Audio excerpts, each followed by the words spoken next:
1979, I think, was when the camogie club here was founded. It was Dr. Etna Conway McGee. I think she got a very small group of girls together. There's probably 5 or 7, I think, initially. And what her aim at that stage was to start a parish league. So just have the opportunity for those girls and more to play locally here. The club in 1980, when I started secondary school, up in Salerno. So yeah, that's the very beginning, the origin of camogie in Salthill. I was probably I'd say 11 or 12 at the time. So we would have had an under 12 team and then an under 14 team. There were some girls older than me playing at that stage, but that's what you would have started out with. And then the numbers grew throughout the 80s, and we would have had a junior team kind of later on towards the mid 80s or the late 80s.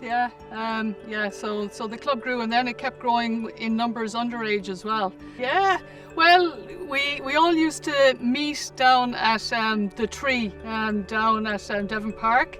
There was a tree in the middle of the road, so you'd arrange your matches. Dr. McGee would arrange a match against whoever we were playing, CastleGAA or Merview or Rainmore or whoever further afield as well, going out to Gort.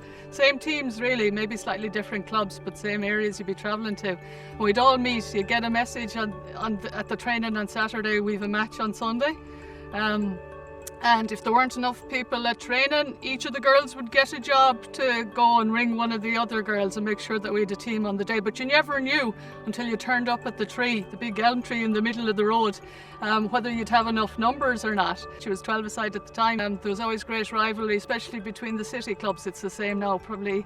Now it's Mellows. Back then it would have been Merview and Rainmore, and CastleGAA actually we had great battles with. And then you'd play them and hopefully win for bragging rights, and then you'd come back in and have the crack in the car on the way back in. And so when I started playing in 1980, and then throughout my school career, there was a lot of people from Salerno played with Salthill at that stage, and there was actually very strong camogie in the school at that stage as well. So we played in Connacht colleges competitions, and we actually won 2 Connacht colleges at senior level and junior cycle in the 80s. I remember actually playing a Connacht colleges final in the Pure Stadium sometime in the 80s. It must have been about 83 or 84, and the whole of Salerno came down and supported us down there, and we won the match, and we had a very good performance on that day. So it was lovely for it all to come together and have the community involvement as well. But most of those girls from Salerno would have played with Salthill as well. A lot of those same girls who would have been involved there, and other girls as well from other schools, from Taylor's and from the Jazz, Ishbel McGee, they would have gone on to play camogie in UCG as it was at the time, or NUIG as it is now. Like you were saying, we had great success. Like when I was in college, we trained very hard, but we got into the Ashburn Cup final when I was in second year and third year, and we lost in second year, but in third year we were beaten by 2 points by UCD in the final, and it was a last minute goal that they got. So we worked even harder the following year, and we won it when I was in final year in 1989. And there would have been 6 or 7 girls from Salthill on that team at that time. And the coach was Rory Griffin, who's actually Dr. McGee's son-in-law. So he would have been the coach at the time, and the physical trainer, what we called physical trainer at the time, strength and conditioning in today's terms, was a guy called Jerome McDonough, who was also from the Salthill club. So there was a huge Salthill involvement in that Ashburn Cup win in 1989. And UCG hadn't won it for, I'd say, I think it was 25 years, something like that. It was mid-60s when UCG had won it previously, so it was a big achievement for the college as well as for the club through its involvement in it. But interestingly, that team that won in the mid-60s won the Ashburn Cup for NUIG. My mother was actually captain of that team, and she's the one who had camogie going in Salthill in the 80s at the same time that Dr. McGee was kind of driving it in the club here. So there's lots of really interesting connections there. There's 2 particular competitions I think we travelled for that I can remember. One was Féile.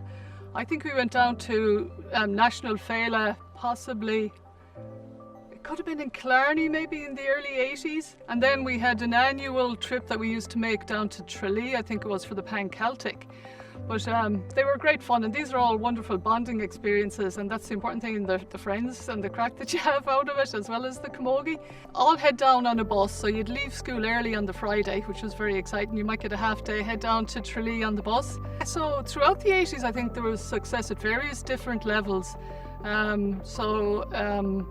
We would do one. City League has always been very important to camogie and Salthill, just to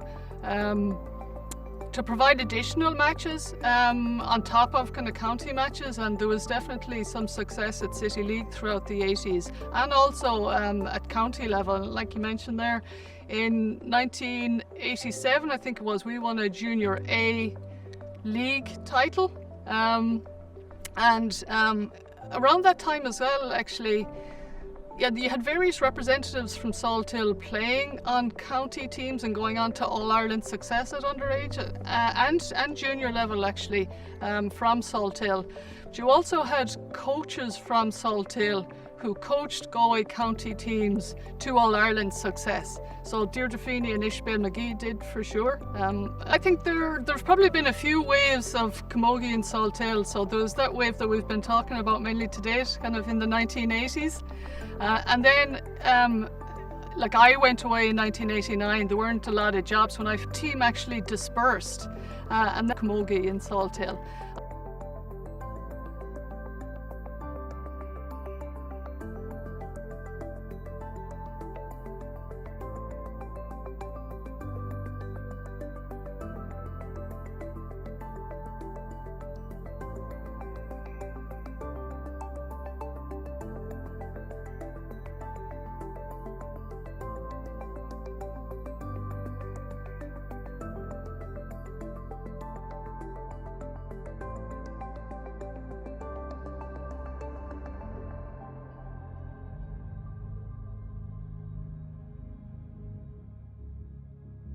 And then the same thing would have happened again in the 2000s, where Adele Murphy and Joe Maguire and people like that, John Hanaho, and I don't want to start naming people because, you know, there's so many people I'm going to miss. But there was then a kind of another wave of it after that again, and I think there's probably a fourth wave of it again now, and there's huge success in the club at the moment and great potential in the club at the moment to kick on to achieving more than the club has ever achieved, I think.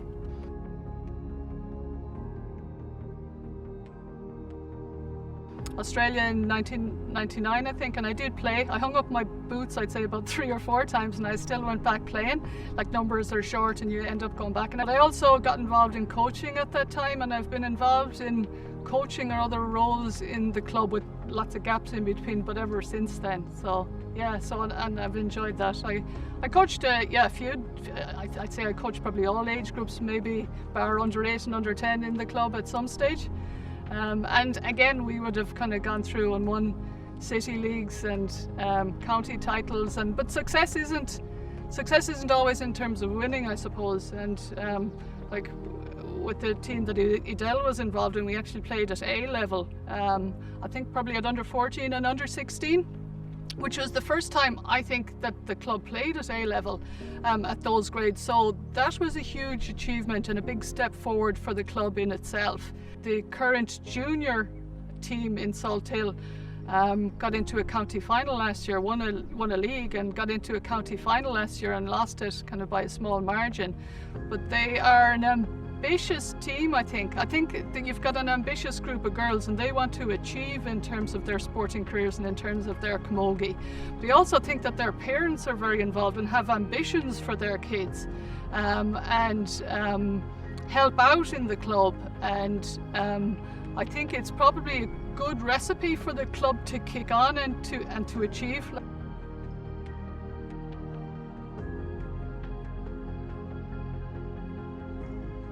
So nowadays, like when you're fundraising, you have bag packing and fashion shows and Strictly Come Dancing competitions, etc. We used to have cake sales back in those days. So the Sacre-Cœur, we'd always have them down the Sacre-Cœur. We do this a few times a year to fundraise. And the girls organised matches very much themselves and had the responsibility of contacting people if they weren't at training, and there were no mobile phones, like, so it was a kind of landline call or call over to the house and tell them there's a match, be at the 3 at 2 o'clock tomorrow. And in terms of parental involvement actually in the club, I think there's a lot more parents involved in the club as well. And I think the girls for themselves are a lot more ambitious as well in what they want to achieve. So I think there's a lot of difference. It's a lot the same. It's all about the crack and the fun and the enjoyment and being with your friends and establishing bonds and friendships. And all of that is still the same. That all still counts, and that's the basic. That's just the basic, you know, of what people want and need.